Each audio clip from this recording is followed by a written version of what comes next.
Hello, it's Monday. Welcome to my home. And yes, it's Christmas time. Today, it's my wife's birthday. Normally, she doesn't let us take the Christmas decorations out or put them up till after her birthday. But we took them out last night. And the interesting thing is I didn't even do the tree.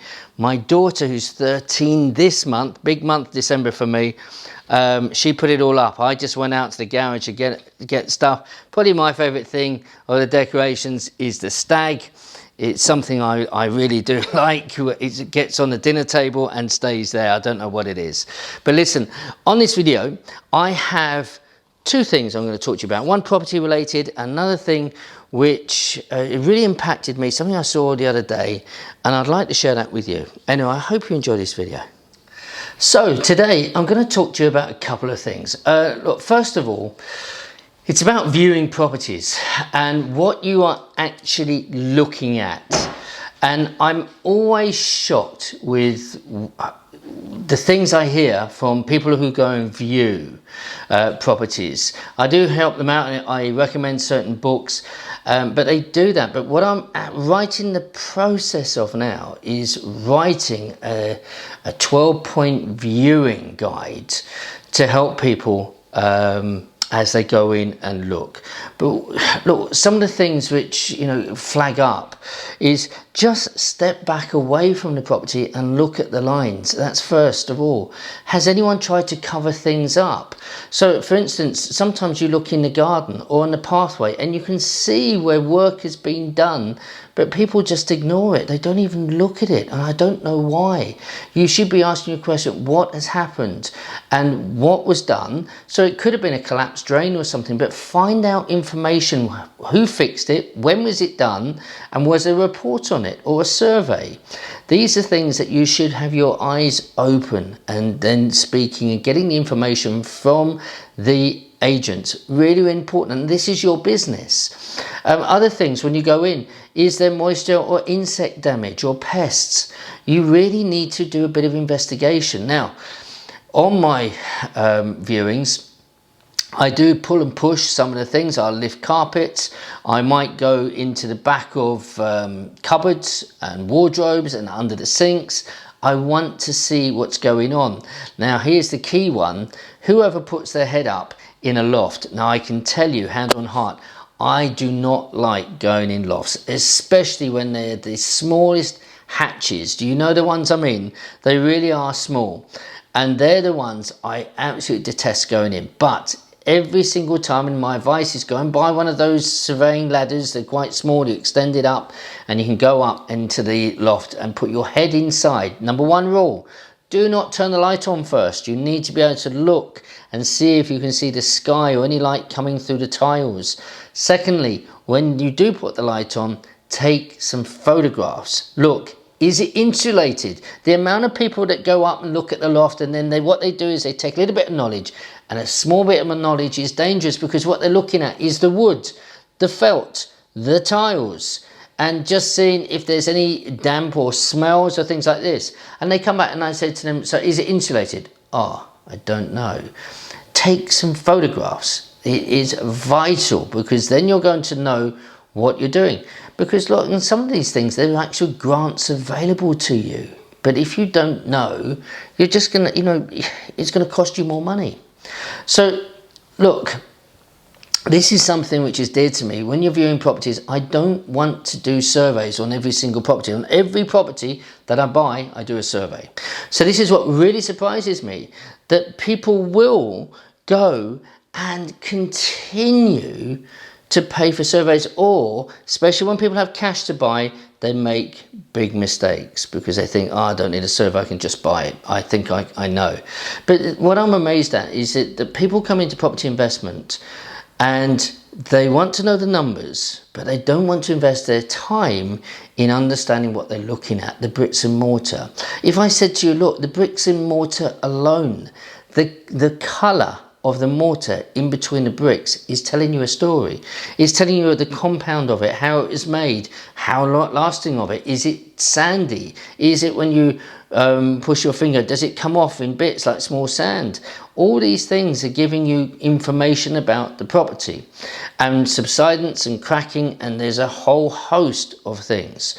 So look, if you're wanting to know more about property, it's certainly something I look at in the training which I've got coming up in next month. If you're interested, please drop me an email and I'll get information sent over to you. It's a 3-day one. What we do is we do options, because especially if you're looking to buy property, once you've sunk your money into the property, you're going to want to do more. Now, options is a very powerful way to do what's called an assisted sale. So you don't buy it, you work with the owner, you put your money in, you uplift the property, you sell it, and you both make a profit. Very, very clever. And then we do go on to buy, refurb, refinance, which would do at least a day and a half of that. And then I give you a small introduction into development. If you're interested, drop me an email and we'll send you details. Look, that's the thing I want to talk to you about property. The second thing I want to talk to you about, which really impacted me, and I can tell you that my family and I, we're going to take some action. And I was at a banquet just the other day with Leslie Town, my business partner, and at this other event, and Tony Robbins was put on the screen, and he talked about his basket mission. I think that's what it's called. Very powerful. I recommend that you watch it. Just put Tony Robbins basket mission on YouTube. It's a great video. But he went out as a young man and he took $25 worth of food, and he went to a local church and found out who was struggling in the area. And he found out, and he did some shopping at Thanksgiving, took it and said, look, a friend has asked me to deliver this to, one of your friends has heard it, and I'm the delivery person. So really important. This is not for you and I to take credit for. But it really impacted me. And Leslie and I, we contributed quite a bit towards this. And over that night, it meant that over 600 families, sort of money that was raised, were going to be given gifts and food parcels for Christmas in very difficult circumstances. And when Tony Robbins was talking, he talked about when his mother and father were loggerheads and saying things which could never be taken back. And that was affecting him and his 2 siblings who were younger. He was trying to protect them. And a stranger knocked at the door and came with a food parcel, and the father said, we don't take charity. He said, no, this is a friend. I'm just a delivery boy. I'm just here to drop this off. A friend wanted to drop it, wanted me to deliver it for you. Now, the thing is that we can take this opportunity. Christmas is coming.